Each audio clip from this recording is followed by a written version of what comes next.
the President, Commander-in-Chief, Senator Tinubu, my brother, my good friend, General Babangida. I know you since 1979. You made me what I am today.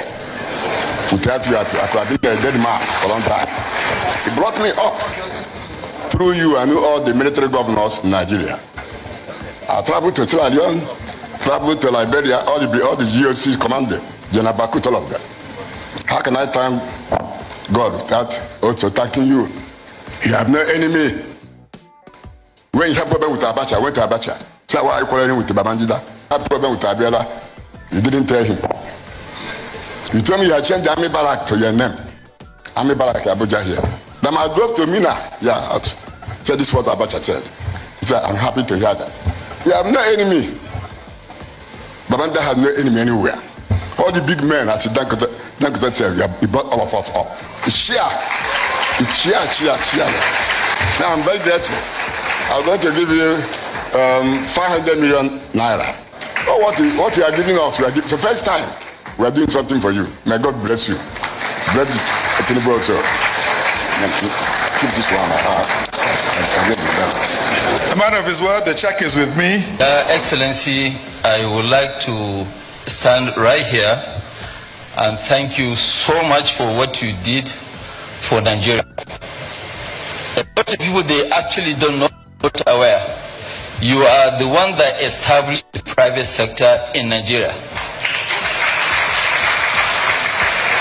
Anybody in private sector today that is somebody was actually created by you. Reason why you gave us licenses, I remember that we used to struggle to go and get licenses through Indians.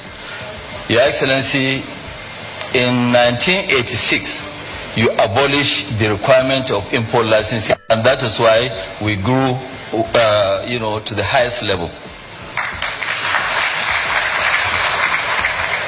I remember one day you gave almost 30 of us banking licenses. You also took 5 Nigerians and asked them to go and pay 1 million naira each for block of oil, oil blocks.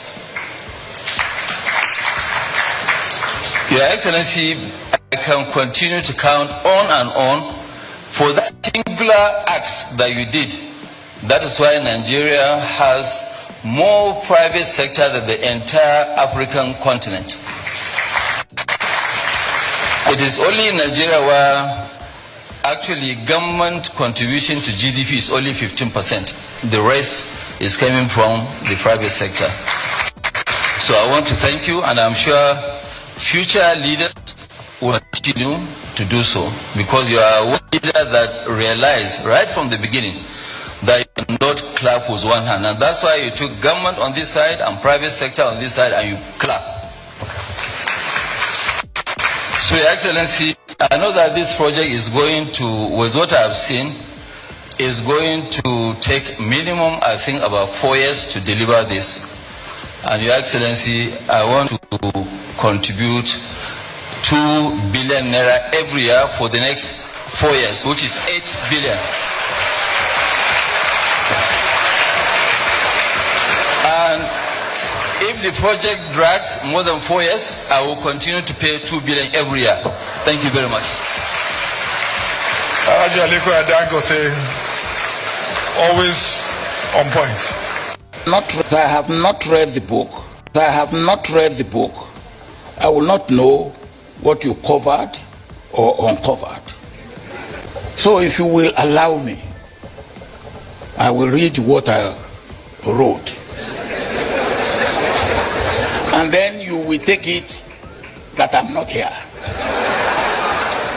I don't have to remind you how much I nagged you in your own interest, in the interest of your offsprings, and for posterity, to write, to tell what, why, when, where, and how.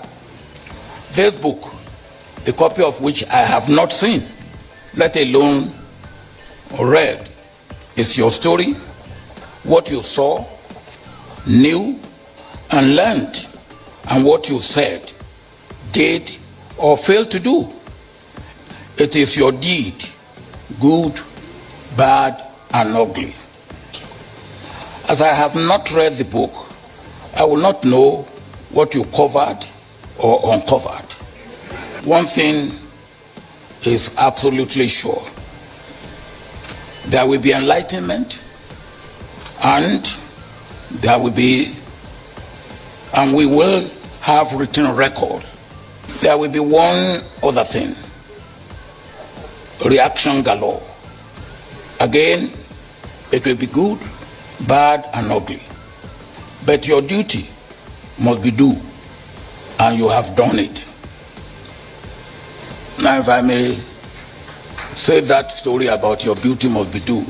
When I was growing up in the village, we had a policeman, uneducated, a sergeant, and he was very good. Not one thing he never liked is pleading. And when you went to him to plead, to show that he was fed up, he would then break into English and will say, my duty must be due. And that is the end of the matter. Your duty must be due, and you have done your duty. Yes, we are not where we should be as a nation, but it could be worse. And we should continue to pray that God should hasten good times to come. Say, not a young officer in the officers' mess in Kaduna, just doing what some of your predecessors have done, and all that we have done or gone through separately and together from that time until today. We must continually thank God. I especially thank God for your life, General Ibrahim Badamasi Babangida. Continue to bask in the love and grace of God. Well done. And more grace to your elbow. That is supposed to have been read by General Abdusalami Abubakar. Now that I am physically here, you take it that he has read it on my behalf. Well done. One thing I cannot forget.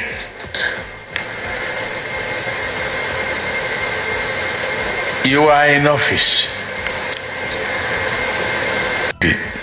My copy, and I will read it. One thing I cannot forget.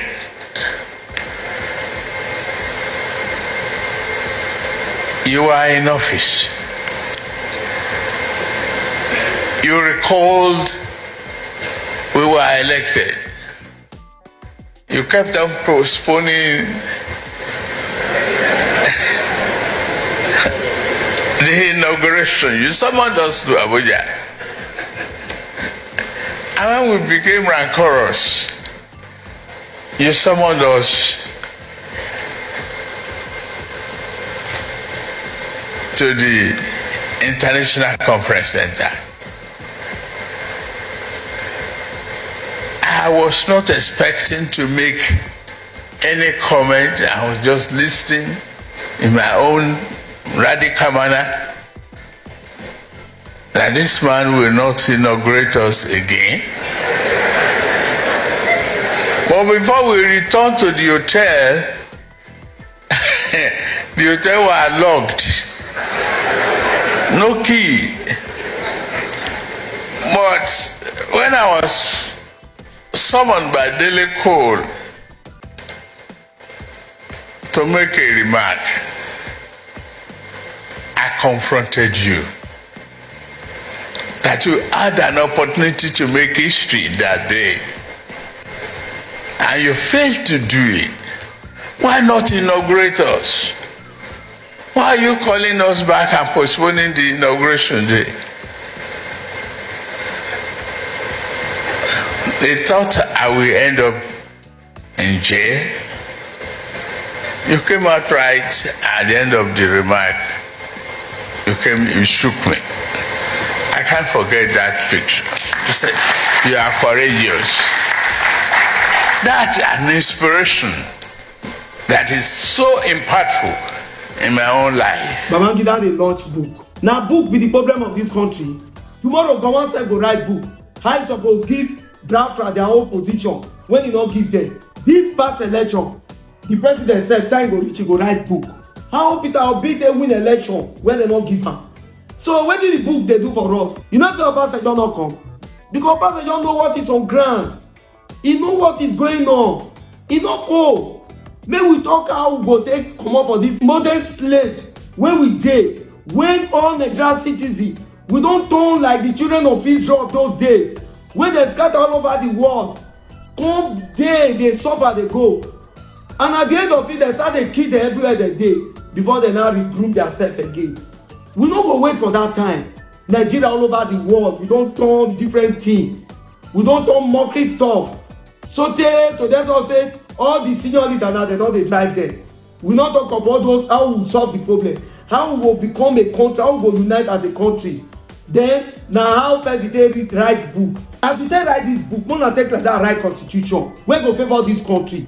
Make we write constitution wey go give us our rights as a citizen of this country. Writing book reduce fuel, writing book reduce cost of living. No be wetin we dey find be that o. Oga president and the past president talk to the recent one that you make life soft for us as a citizen of this country. How big as giant of Africa, they no fit produce technology. We have the weather, we have the resources. This where they suck everything from. Then they create wetin that they create. So you dey write book, wey book help. Abeg, wanna remove this thing from my front. Wanna forget all this thing wey they talk. Make we think the way forward, the way Nigeria go move forward.